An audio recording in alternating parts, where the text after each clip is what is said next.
Wandering into the unknown and feeling lost are something many of us, if not all of us, can relate to. And these two manage to find their way through this confusion and come out of it, learning something important and finding their way back home.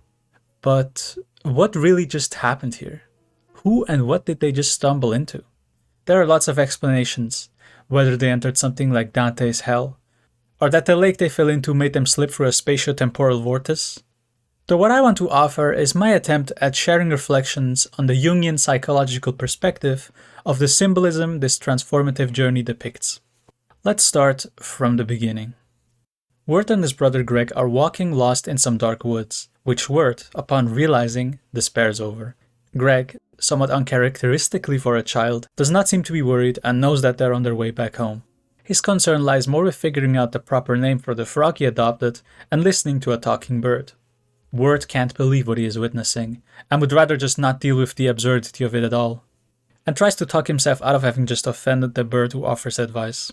He also doesn't want to deal with the man they see, who Greg also wanted to talk to. This woodsman now sneaks up on them, which prompts the bird to fly off, and he tells them that they are more lost than they realized, for they have just entered the unknown. He warns them to beware of the fright of this forest, the beast, who they best avoid. Reluctantly, Wirt follows the woodsman to the mill he turned into his own, and once inside, he tries to figure out an escape plan. Though he feels the consequences of knocking the woodsman out wouldn't be something he'd want to deal with, and tells Greg to abandon the idea. The woodsman doesn't mind them leaving, but just warns them again of the beast. Greg, being the unstoppable proactive force, already doing his deed of laying out a candy trail, is now testing various objects for their swinging power to use on the woodsman. Meanwhile, Wirt gives some poetic expression to his stranded condition and isn't happy with Greg's rock fact. Wirt tells him he should be getting his frog, and right away Greg starts searching. Hearing a strange noise from afar, he isn't sure if it is his frog, who is for now named Kitty. He sees the woodsman in his mill grinding some black oil into bottles. Accidentally finds his frog. The other thing that was lurking is now coming closer. It's a beast with fascinating eyes. Wirt's boredom is interrupted, and in comes this beast. The woodsman plans to defend them, but Greg... The boys now defend themselves against it, and somehow the piece of candy stuck onto Wirt is now their savior. The beast spits out what it had swallowed, the turtle Greg stuck a piece of candy on, leading them almost to their demise, which turns the beast back into a dog, and Greg rides it triumphantly out of the water. Now, having destroyed the mill and upset the woodsman, Wirt wants to blame Greg for his candy trail. But the woodsman plays the role of Wirt's conscience and lets him know he's responsible as the elder brother. Greg names the frog Wirt and calls Wirt Kitty, because really, so far Greg has shown a greater sense of duty to take care of the frog than Wirt did in caring for his younger brother. And that's episode 1.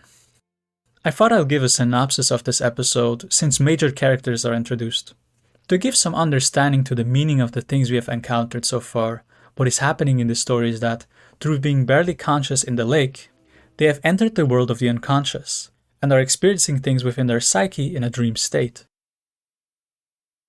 As I give my explanation, I will very briefly place various footnotes of Carl Jung's writing you can pause and read if you'd like to.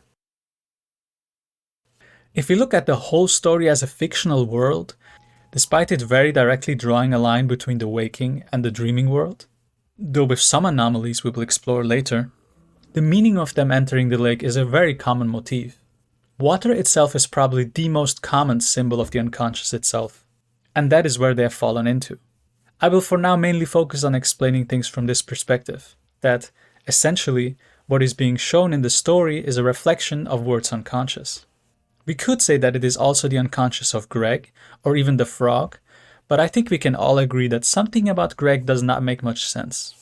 He does not behave like a real human child does, yet somehow he expresses something very real to our experience and human nature.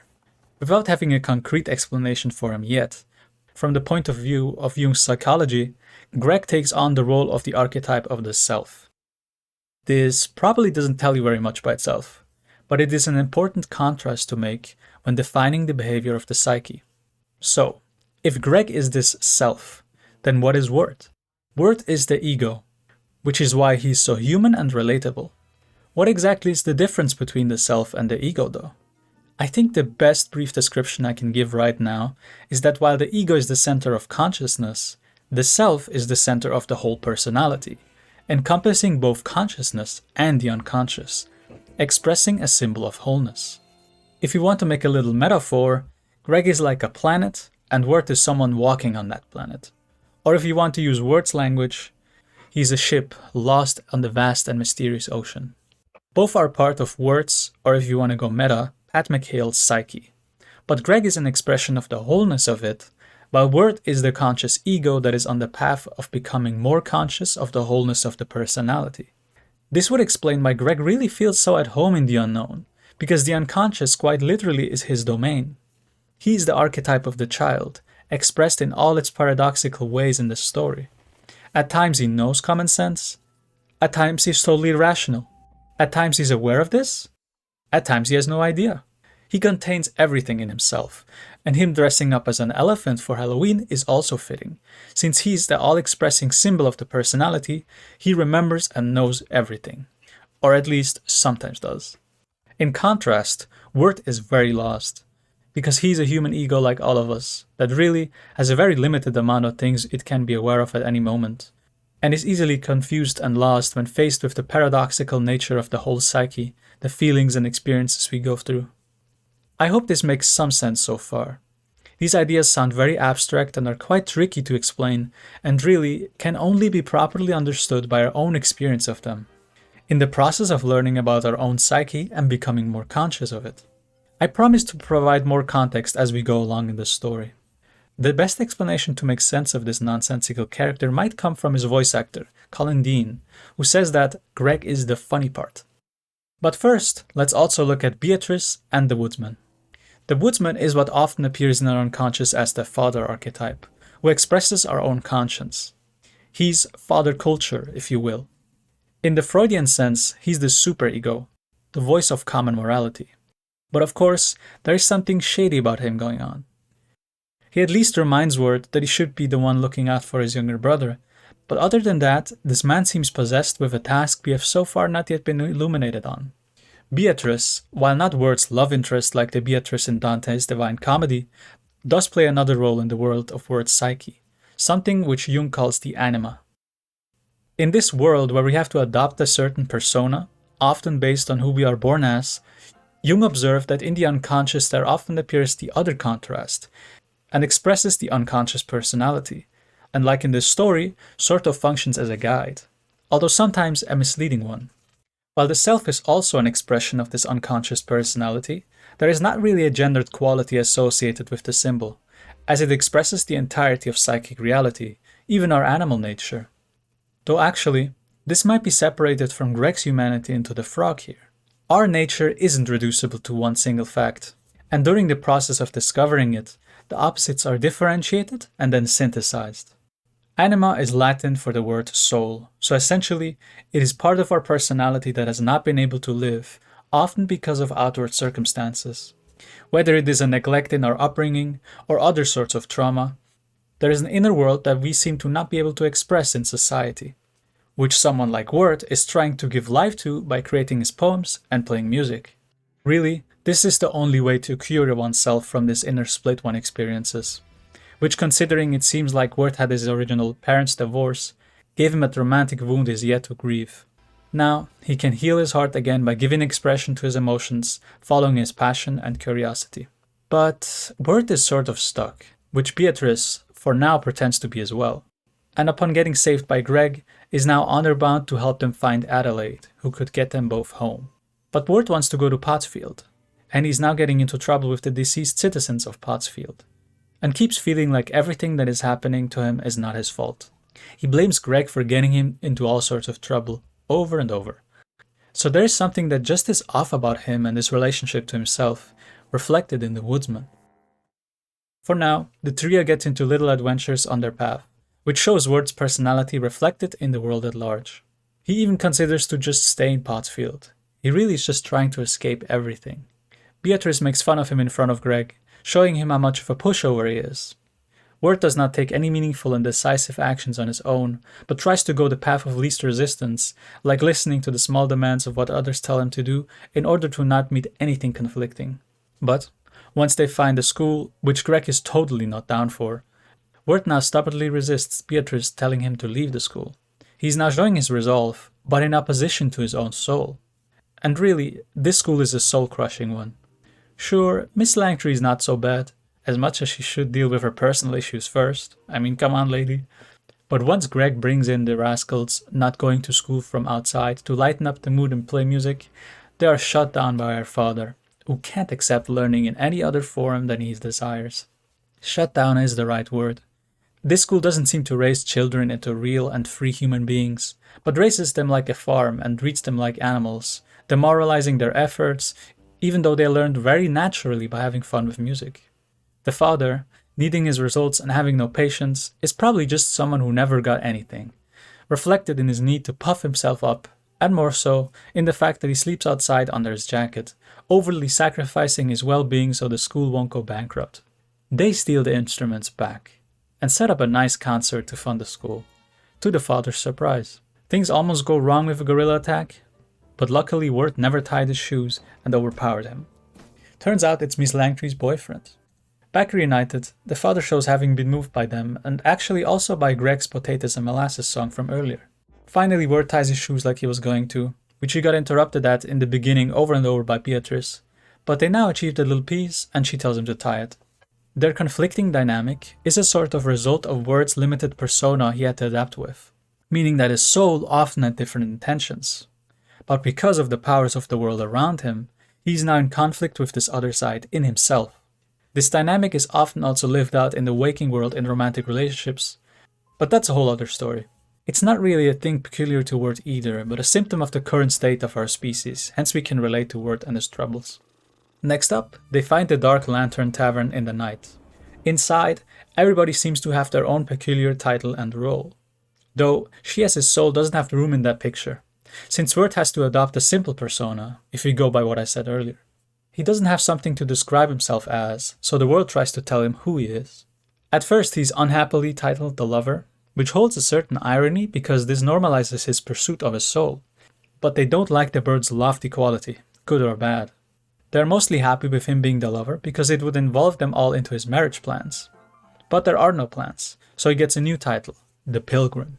This suits him, giving him the freedom to be a traveler, longing for the wind to stir his gentle soul, or whatever fancy poetic words he's got to add to that. Outside, Beatrice hears someone singing and cutting wood in the forest, a hint to the identity between the woodsman and the beast. Not only that, the people in the tavern tell Wirt that the one who holds the lantern is the beast. So, the pilgrim is pushed to save Beatrice, who flew off because she grew impatient, and he rides into the woods. They see the woodsman who seems to be having the plan to turn Beatrice into Edelwood, and Wirt now sees that he's doing the beast's bidding. They get Beatrice like he's trying to wrestle his soul back from being taken by the culture around him yet again. But we are shown sympathy for the woodsman, who seems to be keeping the lantern burning, because the beast tells him this is how he's keeping the soul of his daughter alive. Next they find themselves in the mansion of a rich tea merchant, Quincy Endicott, a man who says he likes money covering his overbearing loneliness, though in showing this sense of self-awareness realizes that this is not a cure to his isolation. If anything, it makes things worse. He wanders in his huge, ever-expanding mansion and is haunted by what he thinks is a ghost of a beautiful woman that he saw in a portrait. He isn't worried about the existence of a ghost, but of it not existing at all and him going crazy. There is something endearing and self-aware about this guy, but I'm not exactly sure how he reflects Wirt's psyche. What this labyrinth allows though for him and Beatrice is a moment where just the two of them are by themselves. Greg is on an adventure to encourage Quincy to solve this mystery and not worry about his sanity. He's questioning himself after all, so that's a good sign.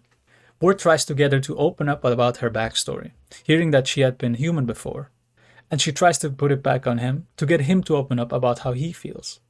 Though, he doesn't get tricked by her attempt to get him to show his vulnerable spot, and finally hears from her that she and her family had been turned into bluebirds because she threw a stone at one. In return, Wirt tells her that he has a crush on a girl and plays clarinet. To her this might seem silly, that this would be his big secret, but to him it's a quite vulnerable thing to admit, something he would only admit to someone who reflects his own soul like Beatrice does. Although, like I said before, she isn't his love interest. I wonder if she might be if he met her in human form though.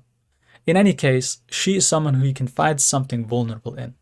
Similarly, Quincy ends up meeting the woman in the portrait he fell in love with, who isn't a ghost, but lives with him all along, and is the owner of the competitor company. I guess this is how it reflects Word's psyche. Funnily enough, if you watch the commentary track for this episode, Pat McHale says he had a quite similar dream to this episode, exploring a big house to buy and realizing he is now in another one that's owned by someone else.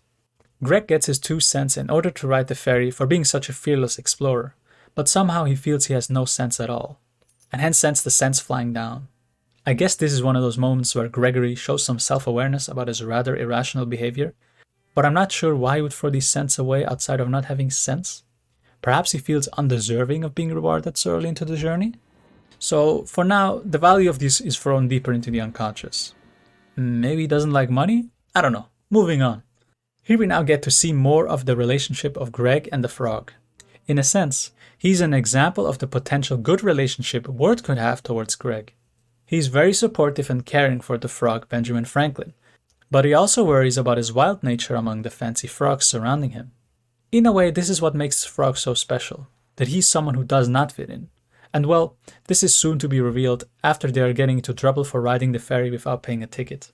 Beatrice, who's looking worried and caught up in thoughts, is disencouraging the boy's troublemaking, but also wants Word to play an instrument that he thinks no one would want to hear him play. This unlocks the numinous impossibility of this frog's vocal cords, singing with the sun setting in the background, as if he is the sun itself. The frogs enter the swamp for hibernation, which Greg tries to emulate, though he does not fit in as a frog. Mr. President does though.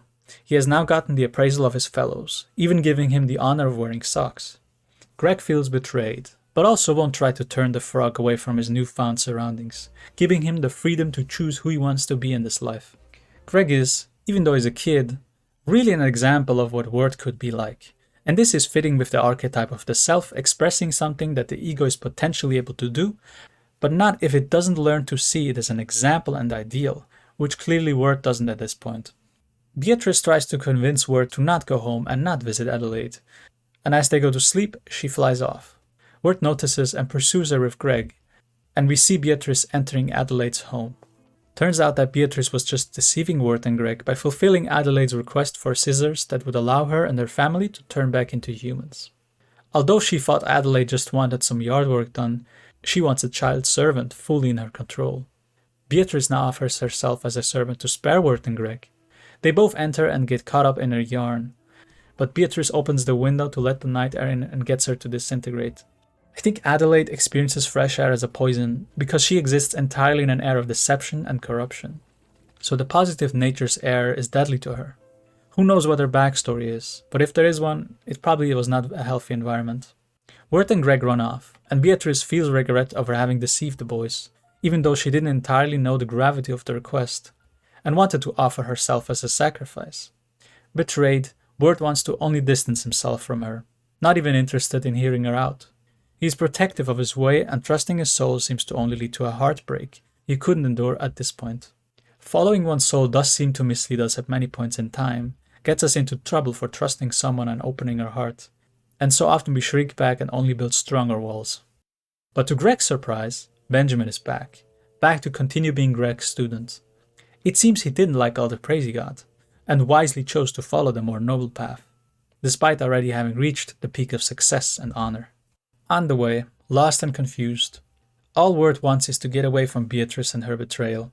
He doesn't have any plan, and he tells Greg he can do whatever he wants. The strangely two-faced woodsman shows up to warn them to not lose hope, and keep hearty in both body and spirit, which is a handy encouragement considering the pain Word is going through. Though maybe he has become a little too confident in being able to continue without Beatrice, and thinks waiting out the rain in a shady-looking shack is a good idea, which Greg instinctually knows it isn't. So they enter and find a basket of black little turtles, which I will go into later as to what they could mean.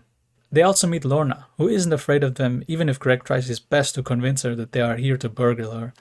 She lets them know that they have to hide because she says Auntie Whispers is coming.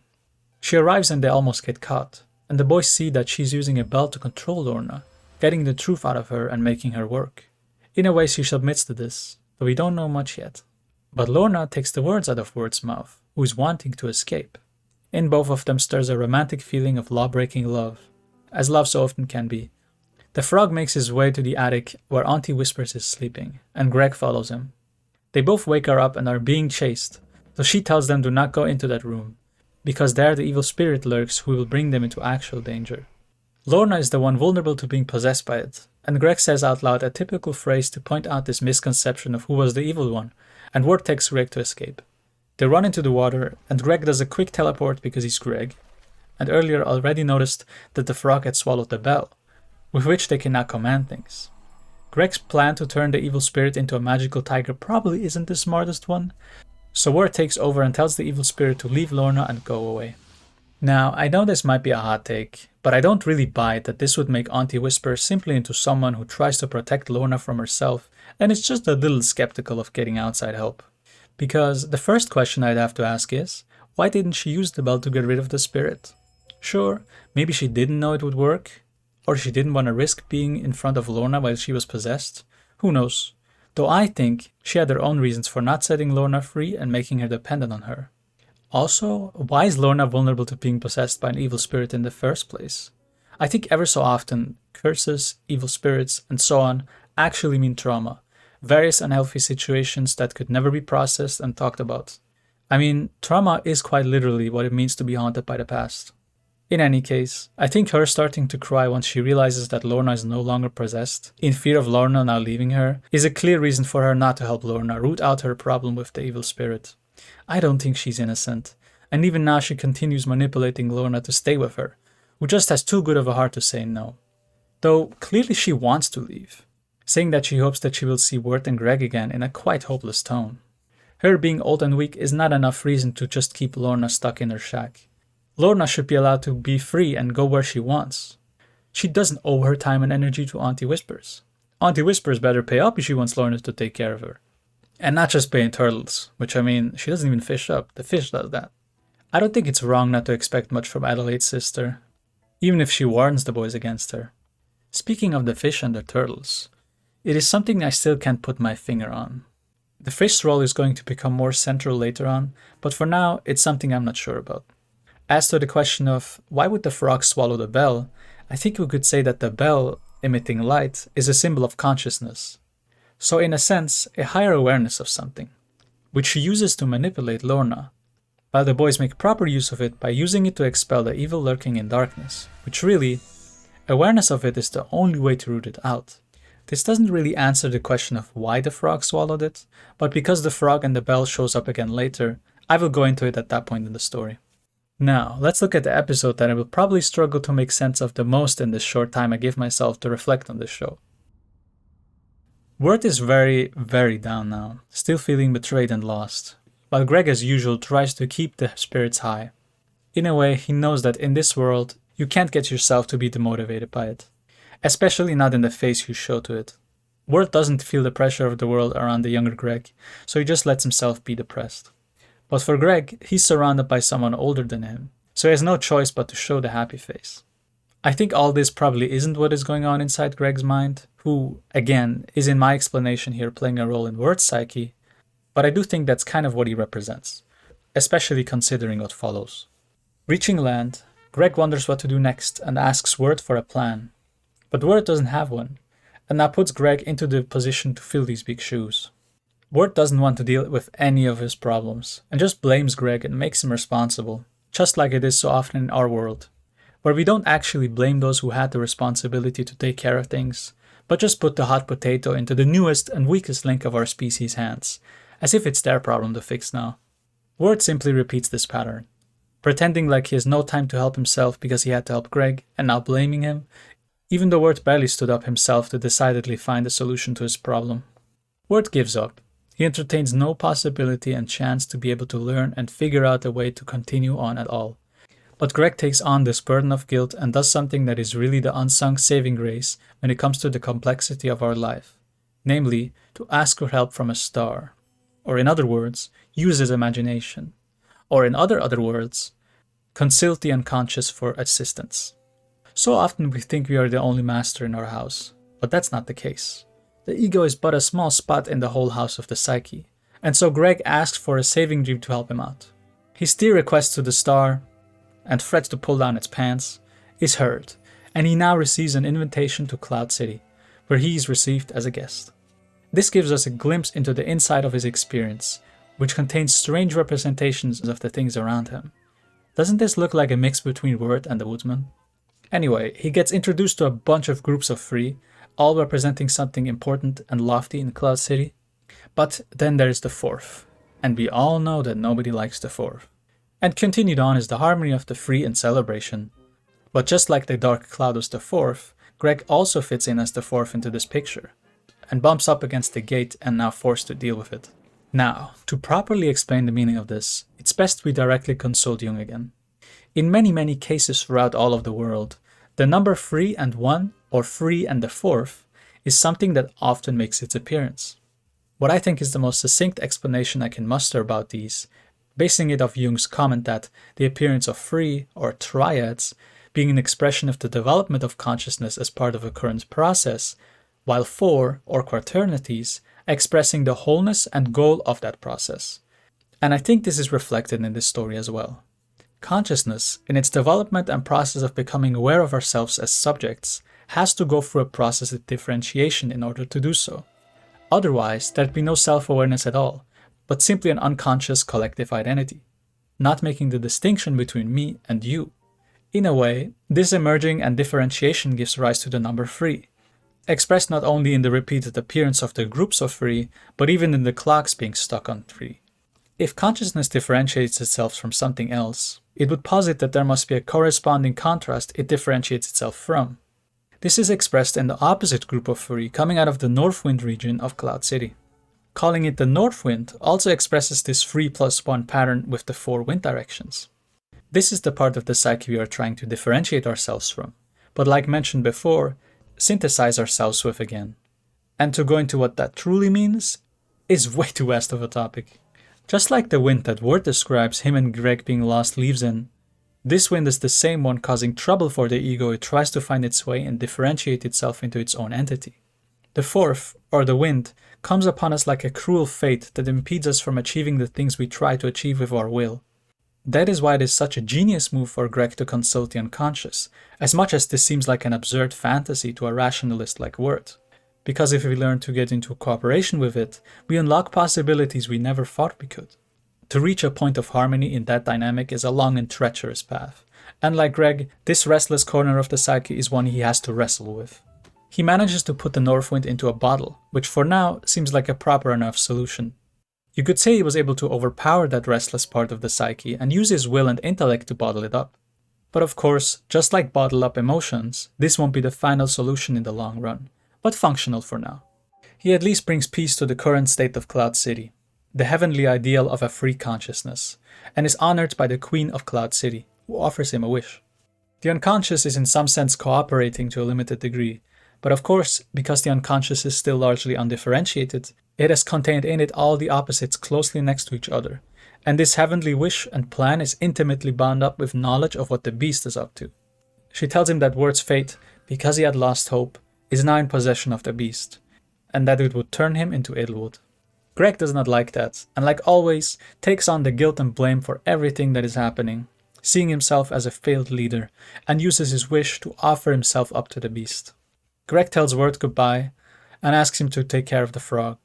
But Word is just asleep like he's Greg's disciple, and Greg makes his way onward to sacrifice himself in Word's stead. Word awakes and is distraught on the way to look for Greg, but he trips and falls into the freezing pond, for hands to claim him. He gets fished up by the fish, with Beatrice calling out to him, but he passes out. Before we continue to the next episode, I find it curious that the fish fishes up Word. Could it be that the turtles he fishes up are actually a bunch of people who have fallen and turned into turtles on their way to trying to help their own Greg? Could the fisherfish be trying to catch up those who are still human, like Word, and just sells them off when he realizes they have turned into turtles? That might explain all the hands we see when Word sinks into the water. So it seems in this forest, the symbol of people's personality, whether it would be the self or the soul, turns into Edelwood trees, but the egos or bodies fall into the lake to become turtles. The lantern is lit by people's spirits, and various people are fed by their bodies. That's all I got about that for now. I'll be soon bringing up the third mystery as I get into the next episode. Oh, also, the meaning and the motif of triads and quaternities is something I already explored on my video on the game Abzu. So if you're curious to hear more, feel free to check that out. I'll be adding a link below as well. Now it is revealed where Wirt and Greg come from. That they're half-brothers living in the present day, or I guess 10 years ago, and we get to see his backstory. Wirt struggles with his desire to share his tape and feelings with Sarah, a girl that he likes. He has a very low opinion of himself, but Greg encourages him to share his feelings. Oh, about the turtles real quick. There seems to be a poster on Wirt's wall with a black turtle. This whole experience suggests it's a callback of his memory, while he has fallen even deeper into the dream world. So who knows if this is actually on his wall, but in any case, even if it's just a band poster in the waking world, his unconscious made an association between the band and the black turtles. Now, going along with what I said earlier, the turtles seem to be lost bodies, or psychologically, egos, in contrast to the lost spirit or souls turning into Edelwood. I think when we think of band culture, it's not too uncommon for them to have a rebel vibe, right? I mean, I'm quickly reminded of something like Bring Me the Horizon, where they have a song called Crooked Young or Antivist, which are about the youth being lost. So in a way, the band maybe for him gives voice to the feeling of all those lost in a new generation. If you differentiate the two also, the tree and the turtles, on the psychological distinction of the self and the ego, this also fits into the picture. Trees are often a representation of the self, while the turtles, like the ego moving around on or in the self, is immersed and moves about in this ecosystem of existence. It's really hard to drive the point home for describing all this, and I'll end it with a proper quote in regards to it later on, which hopefully gives a good picture to the inherent ambiguity in all this. We think of ourselves often in a very limited sense, as only being the turtles, but really, our whole being is of such complexity. Each of us has an entire world contained within us that we are tasked to save and take responsibility for. This is something that by itself I could talk lots about, but I'll leave it at that. That's my guess about the turtles, which, if true, what a vibe word is, man. The Black Turtles sound like a proper band name too. Wait, they actually exist. I swear I didn't plan this. Maybe this is all just a reference to the Black Turtles. Anyway, moving on. Greg gives the tape to others in their school, and they end up placing it in Sarah's jacket. Wirt doesn't like that at all, and Greg accepts and sees that their plan to catch a frog has to be interrupted for Wirt. He seems to also be really discouraged from sharing his feelings with Sarah, because he thinks that he's facing unbeatable competition in Jason Vanderburger, even though he's being invited by Sarah directly, and he's even welcome at a party he didn't get a direct invite for, and Jason in no way stops him from joining them at the graveyard. He's so caught up in himself he can't see that he's not unwelcome, and that they're actually friendly towards him. Him and Greg end up spying on them in the graveyard, and Wirt gets so instinctually angry at Jason trying to touch Sarah's hand that he agrees to the plan for Greg to distract them so he can steal the tape back. Of course, this is a silly plan, and Wirt is discovered. They're now interrupted by the police, who seems to be in a pranking mood for Halloween, but everybody takes them serious because they're the police, of course. And so, once Wirt sees Sarah and Jason Vanderburger holding the tape, he basically gives up and tries to start a new life over the garden wall. They jump down, and Wirt now blames Greg for everything, keeping the tradition in himself alive to blame the youth despite being a fan of the Black Turtles. Greg finally finds a frog and is now taking responsibility to take care for it and name it, unlike Wirt. And now they are truly being confronted by unstoppable fate and thrust into the unknown, into the unconscious of Wirt, where he now needs to learn the lesson of taking matters into his own hands instead of just projecting his shadow into his environment. Waking up again into the previous floor of the unconscious, he is now surrounded by Beatrice's family, who is keeping him warm and feeding him dirt. He wants to save Greg, but Beatrice's mother advises him not to do so in a snowstorm. Yet, he finally takes the matter into his own hands, following the example of his younger brother, who symbolizes a paradoxically greater maturity despite being younger, and now sees how useless he had been to him, and goes on to search and save him, as he represents the center of his world, which is his responsibility to save. He also takes the frog with him, who I remember is mentioned in the commentary track to sort of mirror Greg's state of being frozen. So, just like Greg used to take care of the frog, and Wirt wouldn't take care of Greg, he now has changed and finally does what he needs to do. And here we now enter the unknown, into the final episode. Beatrice is looking for Greg and sees him with the beast. Greg is tasked to bring a golden comb and a silver string, which he sort of completes by bringing honeycomb and a spiderweb. And now he's tasked to capture the sun into a cup, with the beast saying he can do anything he sets his mind to. Which is interesting that Greg mentioned before that he heard old people saying that. For Greg, all these things are taken in earnest.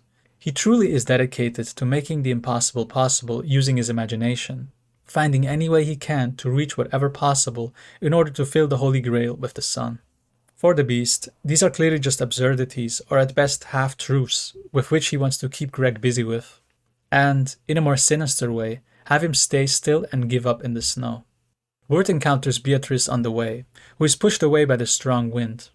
Like the north wind, she is not strong enough to survive its overwhelming power like the Queen. Only Greg was able to push through in his dream. This was a sort of prefiguration, an anticipation to what Wirt is now able to do himself. The woodsman is seen, now being shocked that this is the origin of Edelwood trees. I find that kind of surprising, since he tried to turn Beatrice into one. Maybe he has so far only turned speaking animals into them, and doesn't realize their actual human background. He tries to free Greg, while the Beast keeps trying to manipulate the woodsman to keep his daughter alive, and he gets into a conflict with his shadow, leading him away. A very direct example of the conflict with what Jung directly calls the shadow. Wirt arrives and sees Greg, who still takes all the blame for everything that happened. Wirt cries and says it isn't his fault, but Greg thinks it still is, because after all, he's a criminal. He stole the rock fact stone from Mrs. Daniels' garden, carrying a burden of guilt and blame. Wirt thinks that this guilt can be easily resolved by Greg just giving it back, and there is nothing to blame him for. Greg now calls the frog Jason Vanderburker, and wants Wirt to leave him and bring Vanderburg back home, but Wirt won't leave him or Jason behind. Suddenly the woodsman appears, powerless against the Beast, and Wirt is now confronted with it. The Beast tells him that he can save his brother by taking on the task of being the lantern bearer, which to Beatrice's shock, Wirt decides to do. But he notices something is off. Keeping this lantern lit is absurd, and the Beast just has this obsession with keeping it lit, almost like it is its lifeline. He found the weak spot and secret of the Beast, who is now threatened, which prompts it to try to scare Wirt. Wirt has greater power to scare it though, and throws the lantern away for the woodsman to take it back. He breaks Greg free and carries him on his back, taking on responsibility for what is most important. The Beast tries to get the woodsman to kill Wirt and the others. But, realizing his daughter had never been in the lantern, he swings against the Beast and reveals that its body is made up of various lost souls. There is nothing substantial to itself and its lies. It has no power or some self-sustaining fire to keep it alive. All it can is deceive and manipulate from the shadows, like the woodsman's blind spots. The woodsman ends this false light's existence, which only could blind but not enlighten. And once this force that tries to keep whoever it manipulates asleep is extinguished through actual awareness, Wirt wakes up from his slumber and swims with Greg and Jason out of the lake. They are found by the others and brought to the hospital, where the now changed Wirt is back in the waking world. He now has the courage to invite Sarah and listen to the tape with her. He no longer sees Jason as some rival he's up against, and no longer blames Greg for his problems. He even now happily accepts Jason Vanderburker as his and Greg's frog, and this concludes the journey. Wirt had entered into the depths of his psyche to discover that there ruled a lurking shadow over his behavior. This shadow is very directly called the shadow in Jung's psychology, and is the shadow that the light of our conscious ego has, usually containing all the things the ego wouldn't accept about itself. Quite explicitly, this conflict of conscience is shown in this story, as the woodsman, the other one ruling over the woods of the unknown, or the unconscious of Wirt's psyche, is fighting with its own shadow, its own blind spot. He was stuck in a sort of self-preservation instinct, just doing what he's told to not cause any problems, keeping his feelings to himself and not sharing them with Sarah, projecting his shadow onto Jason and thinking he's the cause of his own suffering, and of course, blaming Greg to top his piles of illusions off. Just like the Beast, he had been living in this self-preservation mode, only having the will to power, which, once it got outed for the selfish and unsustainable thing that it is, woke Wirt up from having the shadow of his rule his life, and allowed him to take the actions he actually can take, then let the specter he projects into his environment appear like an impossible barrier he is victim of. Like I mentioned earlier, the line between the waking and dreaming world, or rather the conscious and the unconscious world, is very directly depicted in this story as the contrast between the world of Wirt, the higher schooler, and Wirt, the pilgrim in the unknown. But since this is a fictional story in an animated world, it has some things that don't make sense and cross this dividing line. Namely, the fact that Jason the Frog has somehow taken with him the bell in his belly from the unknown to the real world. Similarly, like Greg is a sort of anomalous impossibility, the same counts for the frog. I mean, it doesn't make much sense that the frog would fall unconscious once entering the lake with them, so clearly he isn't just a frog. What kind of role he plays is, I think, the part of the unconscious that really can't express itself, because it has not been able to. The part of our psyche that appears as mute, because it has not been acknowledged for so long and couldn't develop. I think that's what makes the whole situation so funny, that he's able to sing on the boat. And play piano as well. He's the trickster who's really in charge, playing the tunes of this story. Clearly it's a figure that has something to express, but has been muted inside us. But really, is what hides behind everything. With that in mind, the bell having been swallowed by him seems like an interesting sign. It shows that, in some ways, this awareness is buried in him, but also that this awareness now is being spread inside the darkness of his own body, which slowly can function like the warmth of consciousness, thawing the ice around our heart and lost feelings, bringing us back to even more life and awareness of who we are, and how we feel about what has happened to us. Him being named after the guy Wirt didn't like before is also elevating the status of the unknown, first projected onto Jason, now embodied in the frog Jason, and whatever his future growth might look like. It might seem strange that Wirt would travel into a distant past in his own unconscious, a time where Quincy Wendicott had been alive, even though he has already been buried in the graveyard, but often the unconscious is represented as this world left behind in the past. The symbolic language of dreams expresses itself in metaphorical ways.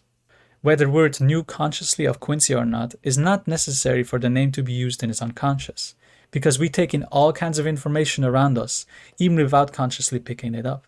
There are cases where similar things appear in people's dreams and fantasies, even though there doesn't seem to be any direct connection at all, which made Jung posit an existence of the collective unconscious.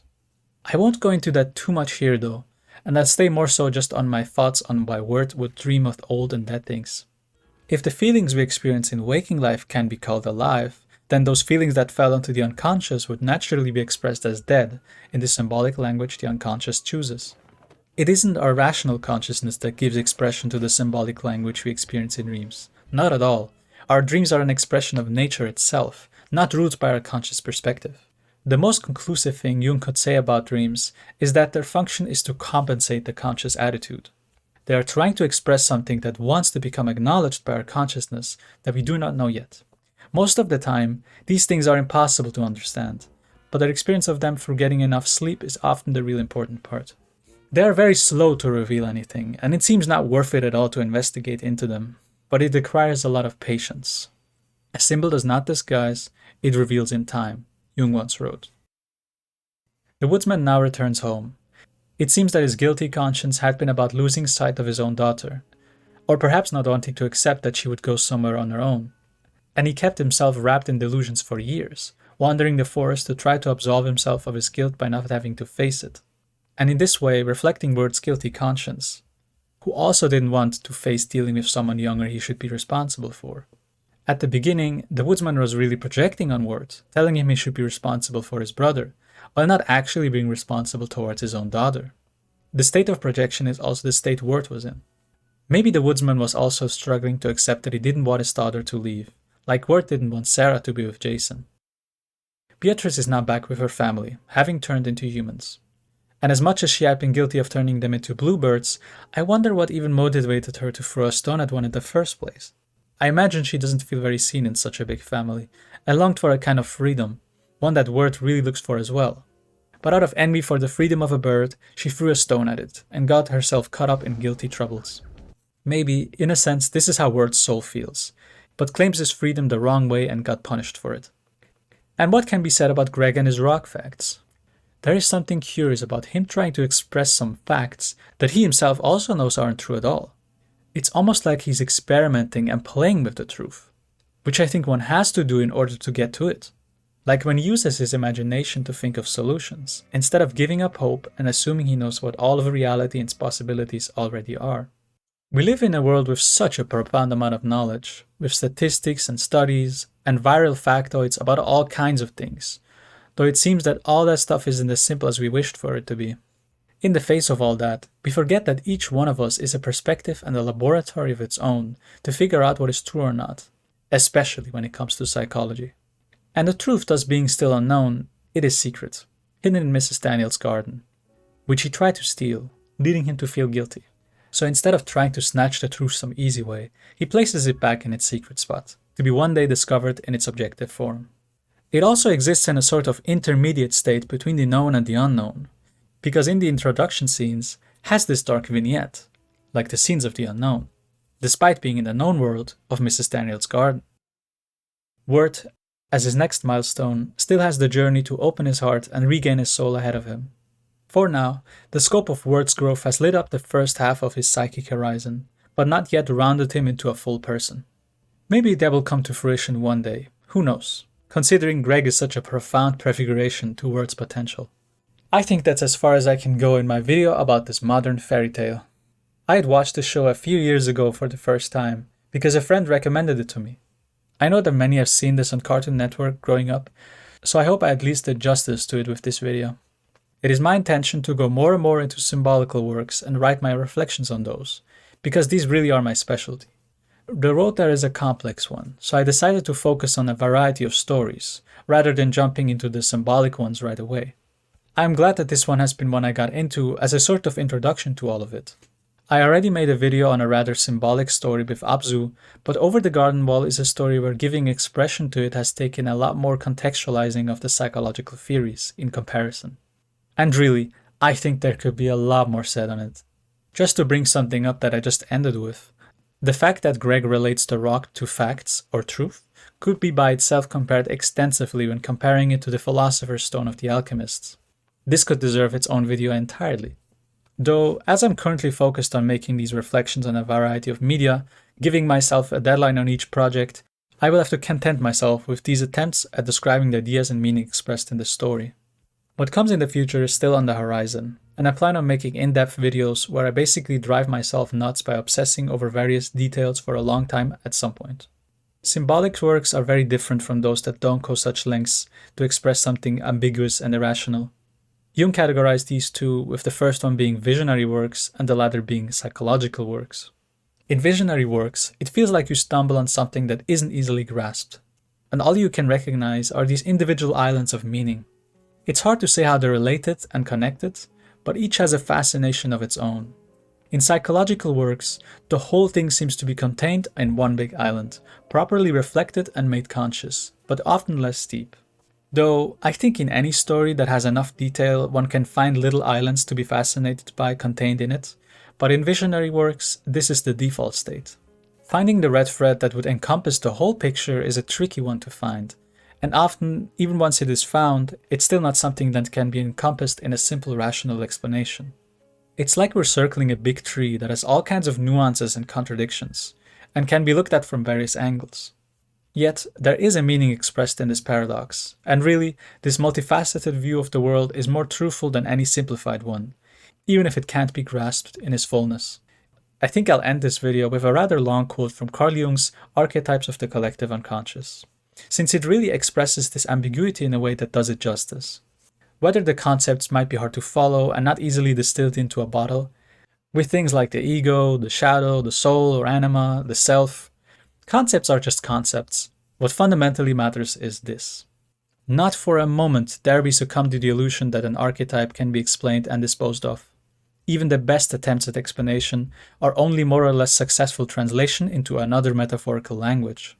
Indeed, language itself is only an image. The most we can do is to dream the myth onwards and give it a modern dress. And whatever explanation or interpretation does to it, we do to our own souls as well, with corresponding results for our well-being. The archetype, let us never forget this, is a psychic organ present in all of us. A bad explanation means a correspondingly bad attitude to this organ, which made us be injured. But the ultimate sufferer is the bad interpreter himself. Hence, the explanation should always be such that the functional significance of the archetype remains unimpaired, so that an adequate and meaningful connection between the conscious mind and the archetypes is assured.